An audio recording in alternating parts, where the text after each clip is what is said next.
Hi, welcome to our channel where we share the most intriguing stories.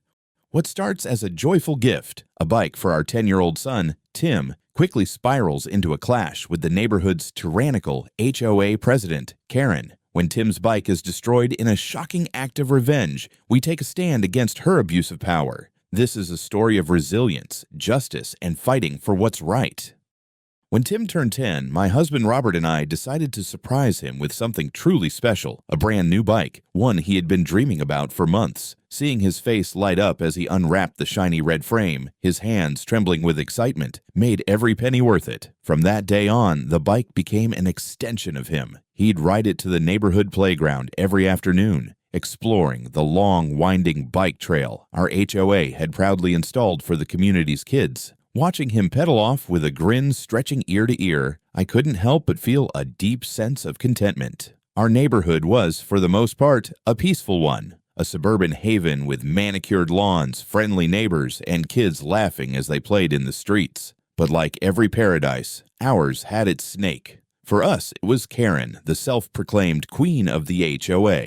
With her perfectly coiffed hair, a perpetual air of superiority, and her son Eric in tow, Karen had a knack for turning minor inconveniences into major neighborhood dramas. Eric, unfortunately, had taken a particular interest in my son, though not the friendly kind. Time and again, Tim would come home recounting how Eric had tried to take his bike or push him around. At first, Robert and I addressed it diplomatically, quiet words exchanged with Karen in the hopes that she'd rein in her son. But Karen's dismissive shrugs and hollow assurances left us frustrated. "Boys will be boys," she'd say with an insincere smile, as though that excused Eric's behavior. One evening, Tim came home flushed with both pride and nerves. "Mom, Dad," he began, fidgeting with his helmet straps. "Eric tried to grab my bike again today, but I did what Dad said. I stood my ground." He recounted how he had pushed back, literally, and for the first time, Eric had backed off. While I felt a pang of worry about how Karen might react, I was proud of Tim for standing up for himself. Still, this wasn't the first incident. My mind replayed the countless times Tim had returned with stories of Eric's bullying. It wasn't just about the bike, it was about teaching Tim to handle life's challenges. Yet, no matter how many times we approached Karen, her indifference persisted, her actions, or lack thereof, emboldening Eric further. Robert, ever the problem solver, had finally sat Tim down one evening. "Look, son," he said, his voice calm but firm. "Sometimes bullies won't stop until you show them you're not afraid. I'm not saying you should go looking for a fight, but you need to protect yourself." Tim listened intently, his young face set with determination. Watching Tim grow stronger in the face of adversity was bittersweet. He was learning a valuable lesson, but I couldn't shake the feeling that Karen and Eric's antics would escalate. I vowed to address the issue with Karen again, though deep down I feared it would fall on deaf ears. The next day began like any other. Tim, brimming with energy, grabbed his bike after lunch and dashed out the door to meet his friends.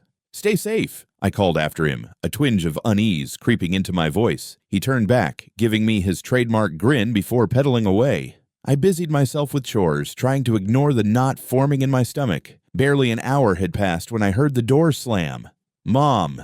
Tim's voice cracked as he stumbled into the house, tears streaming down his face. I froze, dropping the laundry basket as I turned to see him holding the broken remains of his beloved bike. The handlebars dangled uselessly, the frame bent in two as if it had been stomped by a wild animal. "Tim, what happened?" I asked, rushing to his side. My heart ached at the sight of his tear-streaked face. Between sobs, Tim recounted the horrifying scene. He and his friends had been racing along the bike trail when Karen appeared out of nowhere, her towering figure framed by the afternoon sun. Eric stood nearby, his arms crossed, a smug expression plastered across his face. "She started yelling at me," Tim said, his voice trembling. "She said I hurt Eric yesterday, that I pushed him, and now he's injured." He paused, wiping his nose on his sleeve. "But Mom, I didn't do anything wrong. I only defended myself, like Dad said." My blood boiled as he continued. Karen had demanded that Tim apologize to Eric and the other kids, loudly proclaiming him to be a bad influence and an unruly child. When Tim refused, she snatched his bike, flung it to the ground, and began stomping on it with terrifying ferocity.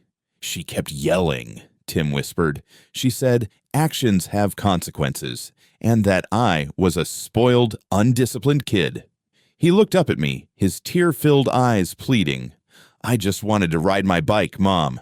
I felt a wave of fury wash over me. How could anyone, let alone an adult, justify such behavior? As I hugged Tim tightly, a sharp knock at the door startled us. Wiping my tears, I opened it to find Mrs. Wright, the mother of one of Tim's friends, standing there with a determined expression.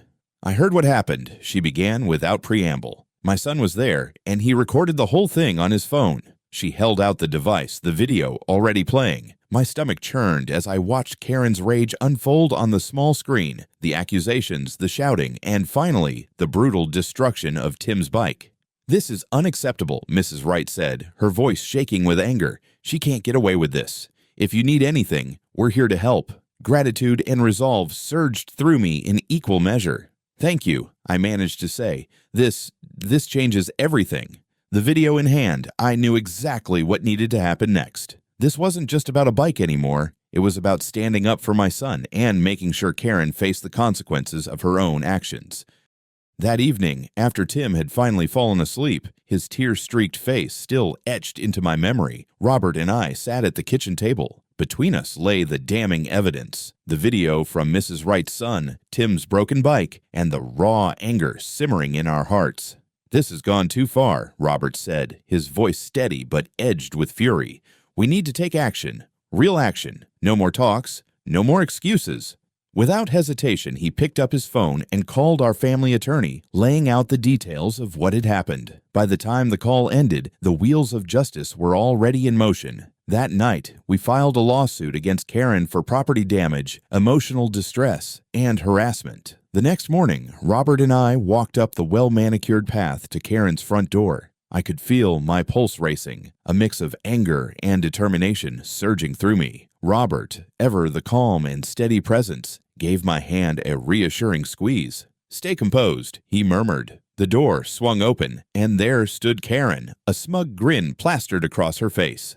Well, well, she drawled, folding her arms. I suppose you're here to apologize for raising such a little troublemaker. I bit the inside of my cheek to keep from snapping back. Before I could respond, she called over her shoulder, Eric, come here. Moments later, Eric appeared, his arm now conspicuously wrapped in a bright white cast. He stood there, smirking, as though he'd just performed the role of a lifetime. Robert's jaw tightened, but he kept his composure. Interesting, he said, his voice calm but icy. Because we have a video from yesterday that clearly shows your son using both arms perfectly fine. He reached into his pocket, producing his phone. With a few taps, the video played, the full spectacle of Karen screaming, stomping on Tim's bike, and Eric standing uninjured in the background. Karen's expression faltered for a moment, her eyes narrowing as she tried to regain her footing. That proves nothing, she snapped. Your son is a bully. He attacked Eric. He's lucky we're not pressing charges. Robert stepped forward, his voice measured and firm.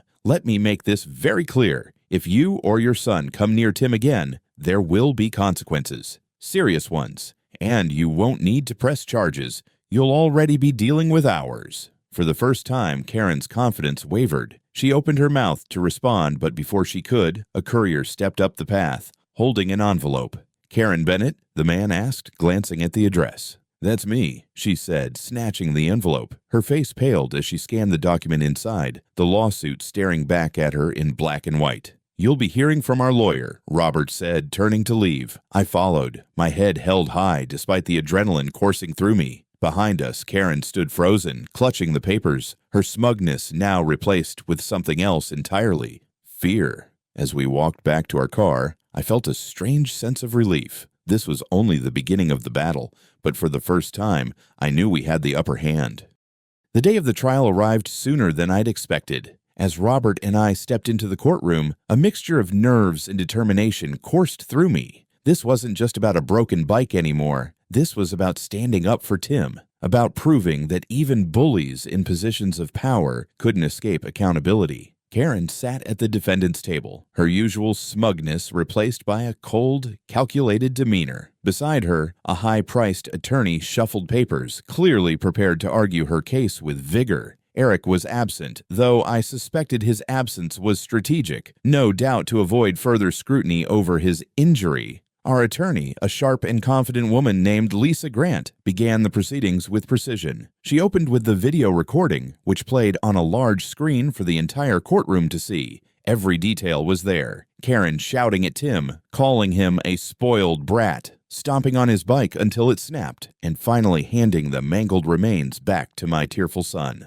The courtroom was silent, save for the soft murmurs of spectators reacting to Karen's brazen cruelty. Next came the witnesses. Mrs. Wright took the stand first, her voice steady and resolute as she recounted the events her son had witnessed and recorded. "This wasn't a moment of frustration," she said, glancing pointedly at Karen. "This was calculated, deliberate aggression toward a child." Other neighbors followed, sharing their own observations of Karen's behavior over the years, her domineering attitude, her tendency to escalate conflicts instead of resolving them, and her pattern of bullying anyone who dared challenge her authority as HOA president. Then it was my turn. I stepped forward, my palms clammy but my resolve unshaken. I spoke about Tim, his love for his bike, and the trauma he'd endured from Karen's actions. "He's just a boy," I said, my voice trembling but firm. "No child should have to come home in tears, holding the shattered remains of something they cherish, all because an adult decided to teach them a twisted lesson." Karen's attorney rose to cross-examine me, attempting to paint Tim as the instigator. "Isn't it true," he asked, "that your son pushed Eric, causing him to sustain an injury?" Lisa immediately objected, citing the lack of evidence.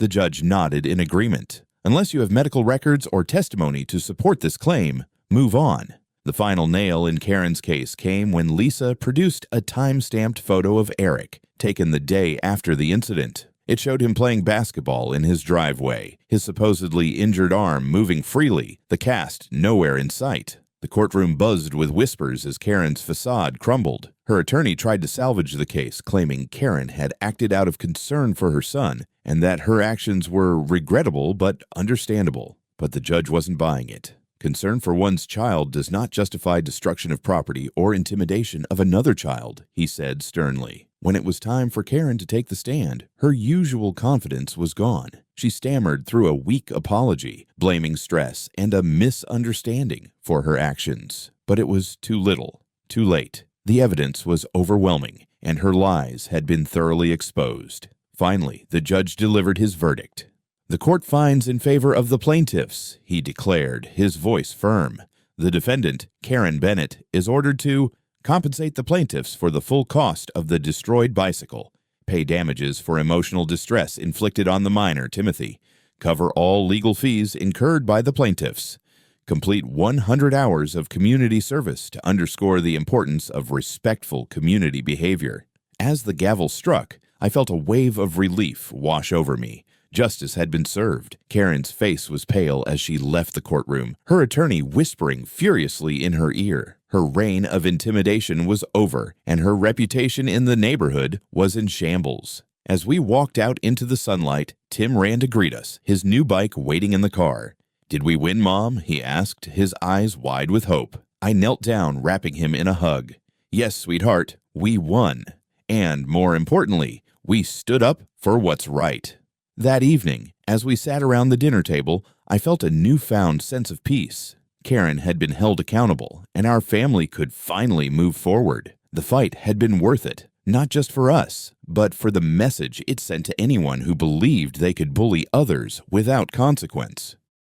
In the weeks following the trial, life in our neighborhood began to settle into a new rhythm, one that felt lighter, freer, and more connected. The first thing we did, of course, was surprise Tim with a brand new bike. The look on his face when he saw it was priceless. "This one's even cooler than the last," he exclaimed, running his hands over the sleek blue frame. Seeing his excitement as he zipped down the street, his laughter echoing in the air, filled me with a profound sense of pride and relief. For Robert and me, the victory wasn't just about the bike. It was about standing up for our son, for showing him that his voice matters and that justice can prevail, even against those who abuse their power. Every time I saw Tim riding with his friends, his confidence restored. I knew we had done the right thing. As for the neighborhood, Karen's defeat sent ripples through the community. Her once ironclad hold over the HOA crumbled overnight. Neighbors who had long endured her domineering behavior began to speak out, sharing their own grievances. It turned out we weren't the only family who had suffered under her tyranny. Stories surfaced of petty fines, invasive demands, and relentless micromanagement. The HOA board, faced with mounting pressure, had no choice but to remove Karen from her position as president. Her once loyal supporters quickly distanced themselves, leaving her isolated and exposed.